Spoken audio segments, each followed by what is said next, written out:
제가 봤을 때 이거는 국가적인 차원에서 상영관을 제한하는 게 아닌가 싶을 정도로 하이퍼 리얼리즘적인 한국 공포 영화가 나왔거든요. 개봉 일자도 9월 11일이었거든요. 추석 연휴 딱 직전. 한국 영화 장손 시놉시스를 먼저 말씀드리겠습니다. 3대 대가족이 모두 모인 제삿날, 일가의 명줄이 달린 가업, 두부공장 운영 문제로 가족들이 다투는 와중 장손 성진은 그 은혜로운 밥줄을 잊지 않겠다고 선언한다.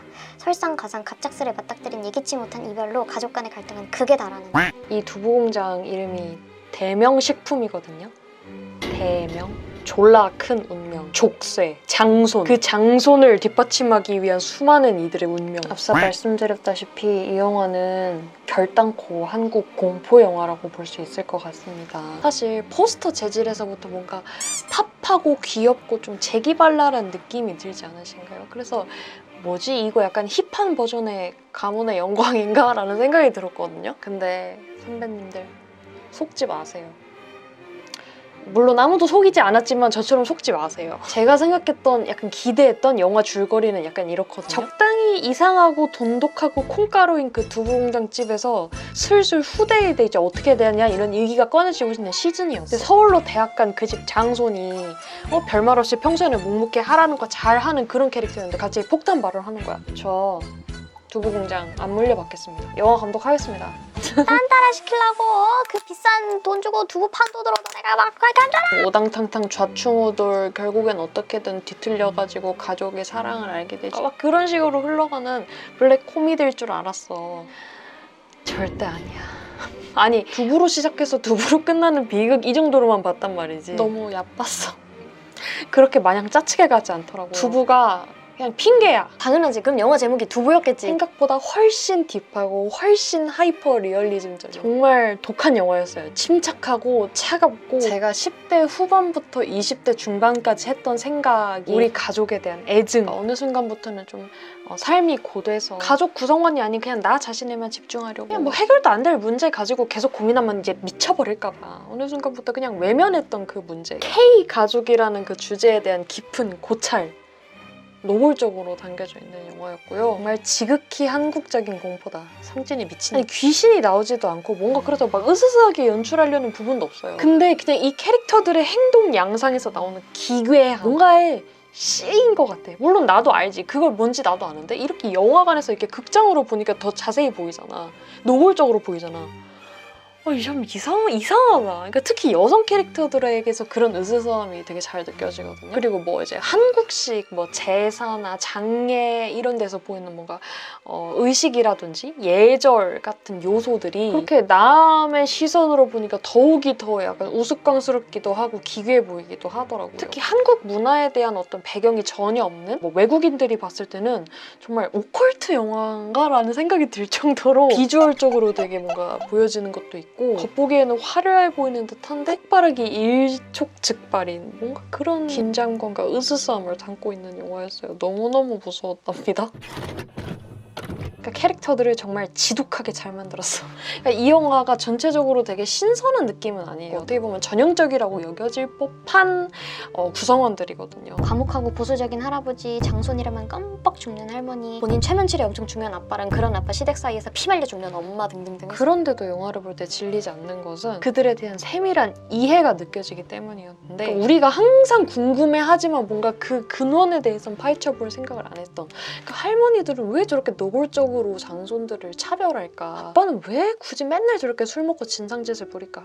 큰 고모는 왜 저런 상황에서 저렇게까지 모질지? 뭔가 어찌 보면 전형적인데 겉만 쏙 핥지 않고 속까지 후벼 파는 캐릭터 구성이라 좋았던 것 같아요. 그러니까 뭔가 기존에서 관습적으로 표방했던 이미지만을 홀딱 갖고 오는 것이 아니라 아주 보편적으로 여겨질 듯한 대한민국 어느 경상도 보수적인 집안을 완전 분석한 다음에 각 캐릭터들의 어떤 인과 서사 같은 것을 숨결을 불어넣어가지고 완성시켜드린 느낌이라서 어느 하나 허투루 만든 캐릭터가 없다고 느껴졌고요. 물론 그게 이 영화가 잘 만들어져서 그런 것도 있지만 아무래도 제가 한국인으로서 그리고 K장 장녀로서의 입장이기 때문에 쿵짝이 잘 맞았어요. 아무래도 요리사들이 보는 요리 영화랑 농구 선수들이 보는 농구 영화가 조금 더 디테일하게 보이듯이 저처럼 K 장녀가 보는 K 가족 영화는 뭐 영화 관련된 머시기 저 그런 거 없는 거 아시잖아요. 그런 거가 없어도 그냥 피부로 와 닿아요. 제가 앞에서 여성 캐릭터들이 가장 으스스했다고 말씀드렸잖아요. 그 이유가 제가 생각했을 때는 가장 속으로 천불이 많이 나고 있는 인물들이 감내해내고 참았어야 되지만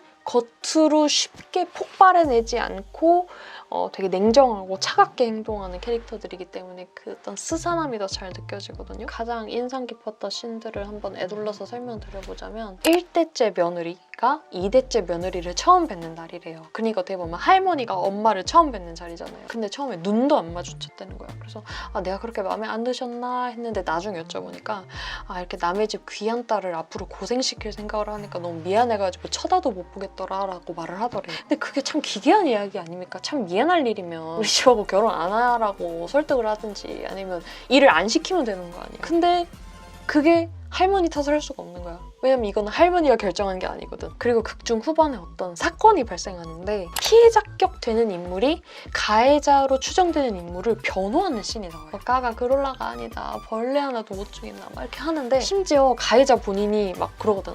내가 술 먹고 그런 것 같아. 이러면서 실토를 한단 말이야. 그런데도 그렇게 해. 피해자 캐릭터가 뭐 착한 캐릭터인가 그냥 그렇게 넘어갈 수도 있을 수가 없어. 왜냐면 그 인물들의 관계성을 따져보면 너무나 소름이 돋거든. 그 피해자가 그 집안의 남아선호 사상에 의해서 지독하게 시달려온 인물이거든. 뭔가 그에 반하는 자꾸 논리를 펼치면서 막 적극적으로 가해자를 변호하는 모습에서 뭔가 홀린 듯한 느낌? 그러니까 그 사람을 변호해야 자기도 미치지 않을 수 있거든요. 그거를 느껴지니까 너무 영화가 무서운 거야. 제가 개인적으로 이런 한국 가족 이야기를 다룬 콘텐츠를 잘 못 봐요. 특히 독립영화는 더더욱 그러는데 너무 날 것인 것 같고 셀프 고문을 하려고 하지 않는 이상은 굳이 그걸 볼 필요가 없지 않을까 싶어서 왜 내가 굳이 스크린으로 또 봐야 되냐 이거지.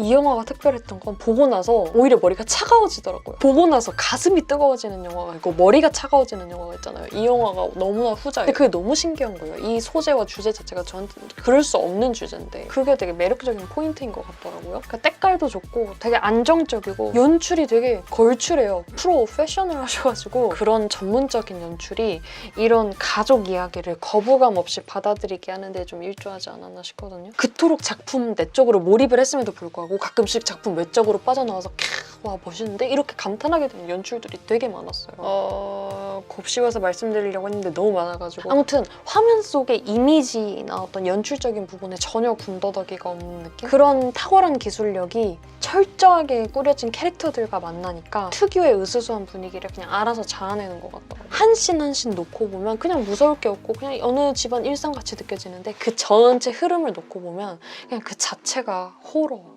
제가 이 영화가 공포 영화가 확실하다라고 느꼈던 포인트가 뭐냐면 관객에 따라 다르게 보인다는 지점이었는데요. 그러니까 이 영화는 그냥 무조건적으로 누가 봐도 100% 동의할 만큼 무서운 영화는 사실 아니죠. 아닌데 그게 무서워요. 저는 이 영화가 이렇게나 무서운데 누군가에게는 아니라고? 보는 관객에 따라서 이렇게 다르게 느껴질려나 싶은 작품이라는 게 무서워요. 뭔 말인지 모르시겠죠? 그러니까 조금 더 오버해보자면 어떤 집안에서 나고 자랐는지에 따라 대를 이을 팔자인지 살림 미천 팔자인지에 따라서 다르게 해석될 것 같다. 근데 이건 뭐 당연하지. 당연히 그거에 따라서 몰입되는 대상이 다르고 인상 깊은 장면이 다르겠지. 근데 누군가에게는 저거 그냥 또 이상한 이야기구나. 흘려 넘겨질 수도 있겠구나라는 생각이 들어서 그걸 실제로 목격하면 되게 현타올 것 같다는 생각이 제가 앞에 얘기를 얼마나 편집할지는 모르겠지만 아무튼 이 영화는 작품 외적, 내적 간의 교류가 활발할 수밖에 없는 작품이라고 생각을 합니다. 좀 더 뭔가 생산적인 감상 혹은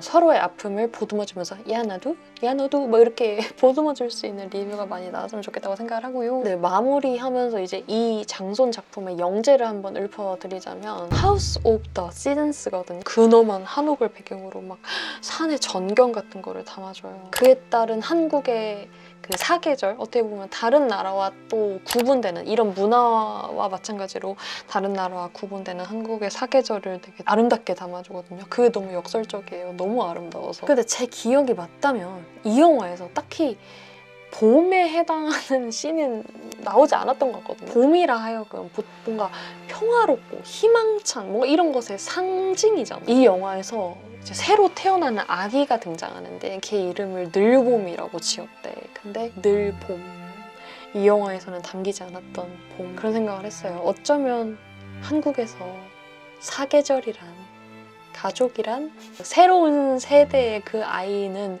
그냥 늘 봄이었으면 좋겠다. 그 아이에게 가족은 늘 봄과 같았으면 좋겠다. 이런 마음으로 아이의 이름을 지으신 건 아닐까라고 생각하면서 진짜 마지막에 눈물 많이 훔쳤고. 근데 얘기하면서 아무리 생각해봐도 이 영화는 국가 차원에서 금지한 게 맞다. 젊은 사람들 결혼 안 하고 애 안 낳는다 하니까 국가 차원에서 이런 영화 안 된다, 이렇게 베테랑으로 막아본 게 아닌가라는 생각이 들고요. 장손 강추.